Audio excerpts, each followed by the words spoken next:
del padre Sigüenza. La capilla que vio y que conoció el padre Sigüenza es la que en el siglo XV se amplía. Viendo que la capilla había quedado pequeña, fue ampliada a instancias de Aldonza de Mendoza. Ahora Aldonza es un nombre que se está poniendo mucho a las niñas. Aldonza de Mendoza, 1380-1435, era hija del primer matrimonio entre Diego Hurtado de Mendoza y María Enrique de Castilla, que era una hija bastarda del rey Enrique II y hermanastra de Íñigo López de Mendoza, el primer marqués de Santillana. Pocos años después de la muerte de su madre, Diego Hurtado contrajo segundas nupcias con Leonor de la Vega, con la que Aldonza nunca se entendería muy bien. Su padre, que era infiel a su nueva esposa, falleció en 1404 cuando se encontraba en Guadalajara con su hija mientras visitaba a su amante, doña Mencia de Ayala, buena amiga de Aldonza, y tras la muerte de su padre, Aldonza heredó numerosas propiedades de Toledo y entre otras villas la de Tendilla y de Cogolludo, que están cerca de Pastrana.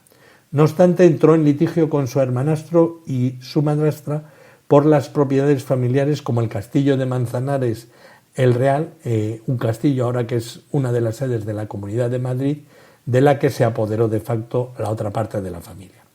En febrero de 1405, y necesitada de apoyos en la batalla de la Herencia, contrajo matrimonio en Olmedo con don Fadrique Enrique de Castilla, que era conde de Trastamara y futuro duque de Arjona, que era a su vez hijo de don Pedro Enrique de Castilla y nieto de don Fadrique Alonso de Castilla, que fueron todos los que habían sido maestros de la Orden de Santiago, que eran las avanzadillas en lo que era la lucha contra el Andalus. Sin embargo, su matrimonio el de Aldonza resultó muy desgraciado, ya que don Fadrique trató a su esposa, pues dice que con mucho desprecio, pegándola y robándola. Debía ser muy guapo, ya sabéis lo que pasa, cuando uno se lleva un guapo luego pasa la factura, y entonces zurraba, un tío desgraciado debía ser, a las muchas amantes que tuvo. Y mientras tanto proseguían sus disputas con sus hermanastros por la herencia de su padre, y finalmente, y tras muchos procesos judiciales, el marqués de Santillana y su madre Leonor de la Vega consiguieron retener todas las propiedades que les correspondían, salvo el castillo de Manzanares. En el año 1430, y como consecuencia de sus intrigas, don Fadrique, que hemos hablado que era bastante pájaro, muere encarcelado en el castillo de Peñafiel. Su viuda se retira a Guadalajara, donde una vez hechas las paces con su hermano, vive tranquilamente hasta su fallecimiento en 1435, dejando en herencia el castillo de Manzanares a su hermano y integrando el resto de posesiones con fines benéficos, porque no tuvo hijos. Y lo que hemos conservado es el sepulcro de doña Aldonza Mendoza, que es una de las piezas más importantes y conocidas de las colecciones del Museo de Guadalajara, que cuando os hablo está cerrado y en obras. Además, con unos litigios por aluminosis, una cosa para un podcast para otro día. Y consta este sepulcro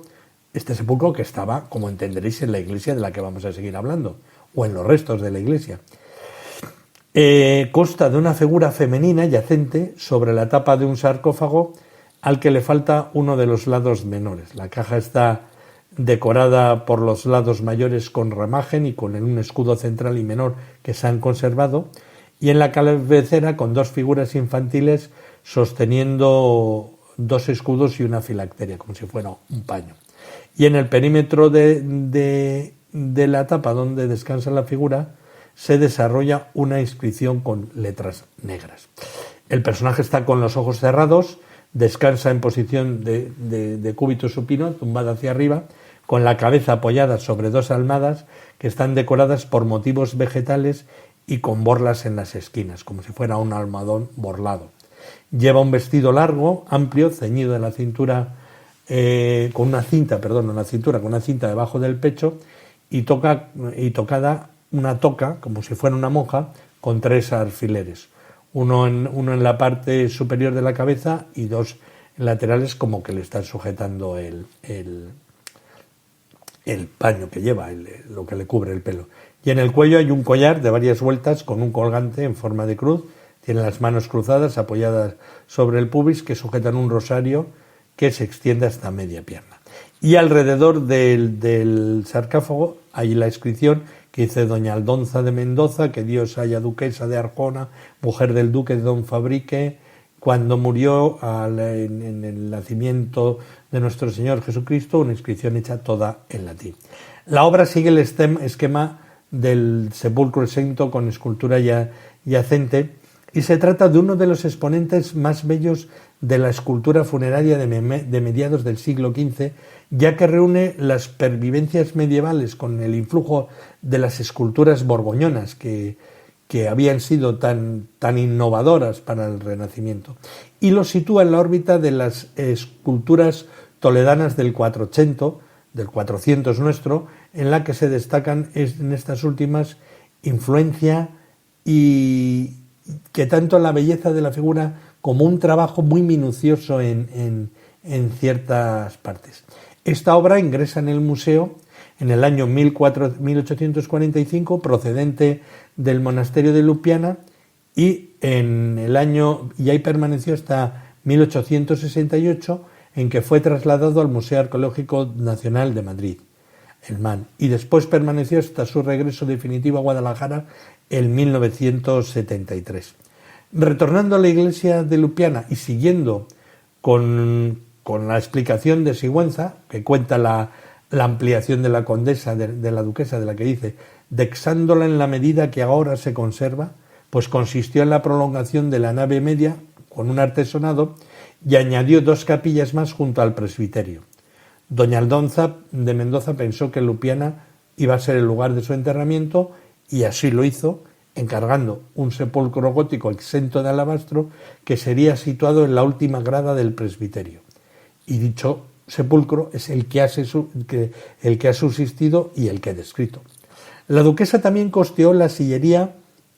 del coro monástico, una sillería gótica que con motivos de la desamortización se vendió luego a la parroquia de San Nicolás de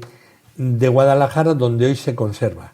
La sillería sigue el patrón muy usual en las sillerías del siglo XV, siendo muy semejante a la que años después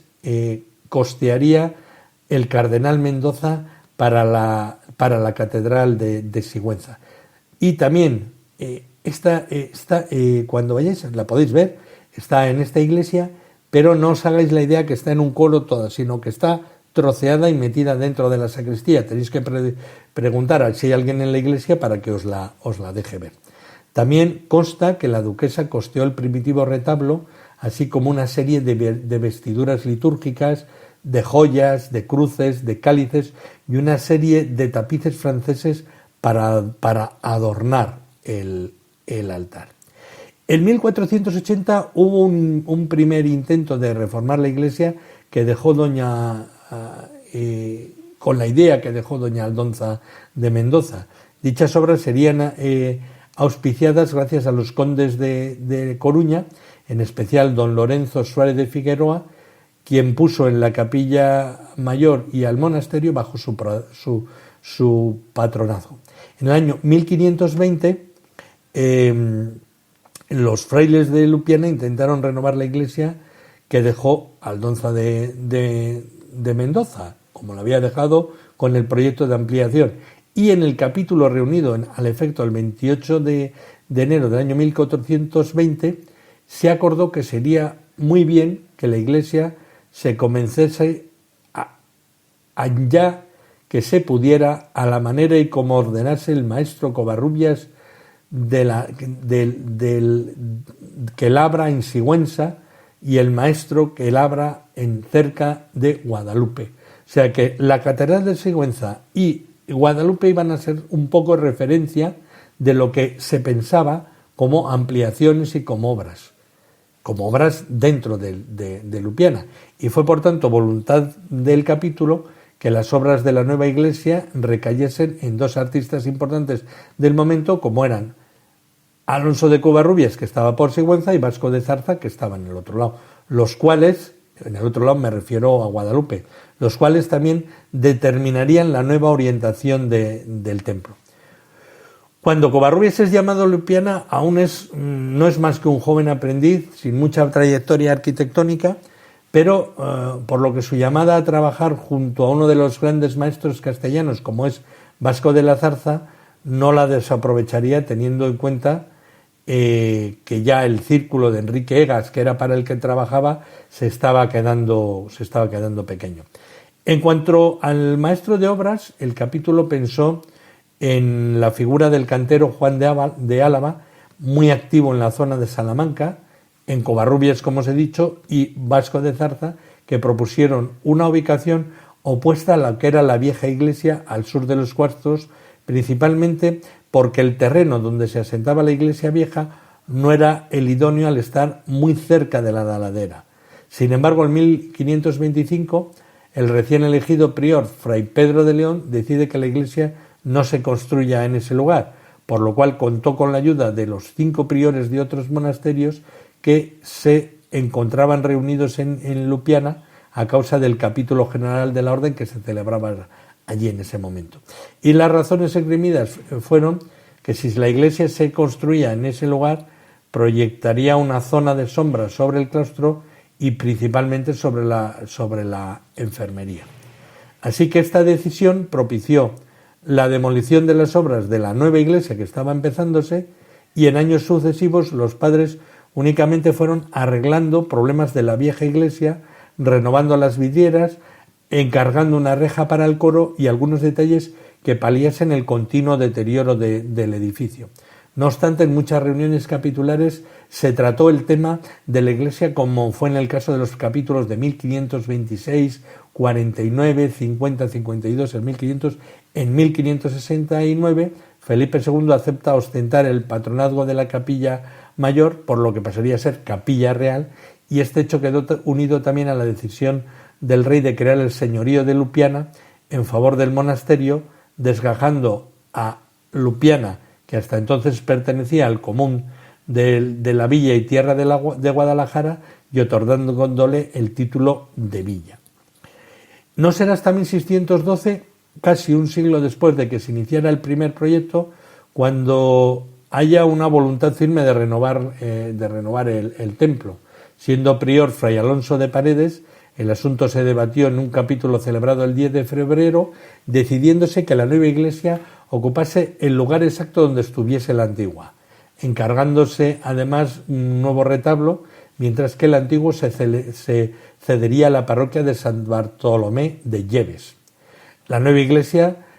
presenta una estructura de única nave con coro elevado, con escaleras que le lleva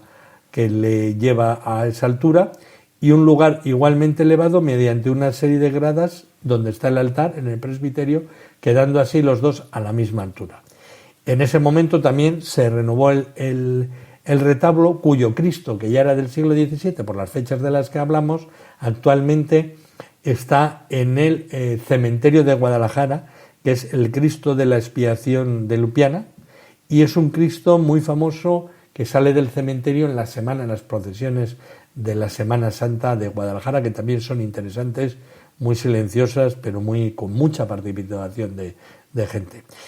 La fachada de la iglesia, que también nos ha quedado en pie, presenta una típica estructura de iglesia conventual de principios del siglo XVII, rematándose con un frontón con las armas reales y una portada pétrea de arco de medio punto, flanqueado por pilastras dóricas y coronado por una hornacina con un frontón con bolas con la imagen de San Bartolomé en piedra. Esta fachada clasicista fue levantada por Antonio Salván y Juan Ramos, tal como indica el padre Fray Francisco de los Santos, y junto a la portada se une la única torre construida, de 5 cuerpos separados por impostas y pilastras planas. Y la torre tiene actualmente un almenado, pero es un elemento añadido en el siglo XX, quizá para dotarle de un cierto carácter medieval, y que la torre nunca tuvo, pero esta es la iglesia que finalmente se construyó y la que ha llegado de una forma ruinosa hasta nuestros días. Bueno, es interesante. Se habla de Francisco de Mora como posible arquitecto, teniendo en cuenta que fue él quien diseñó la nueva sala capitular hacia 1528, algo que no es posible porque Mora falleció en en esas fechas. Entonces hay una pelea de